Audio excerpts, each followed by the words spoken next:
மன்னர் ஹாரூன் ரஷீது பயணப்பட்டு கொண்டிருக்கிறார், ஹஜ்ஜுக்காக போகின்றார்.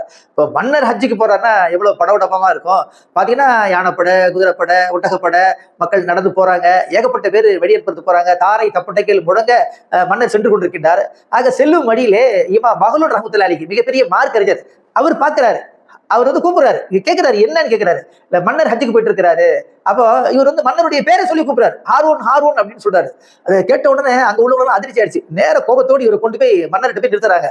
அப்ப இந்த அறிஞர் கேட்கிறாரு, மன்னர் எங்க போயிட்டு இருக்கிறீங்க, பார்த்தா தெரியலையா, நான் ஹஜ்ஜுக்கு போறேன் அப்படின்னு ஒரு கம்பீரமா ஆணவத்தோடு சொல்றாரு. அப்போ இமாம் சொன்னாங்களாம், நீங்க அல்லாஹ்வுடைய வீட்டுக்கு போறீங்க, அல்லாஹ் தான் மிக பெரியவர்.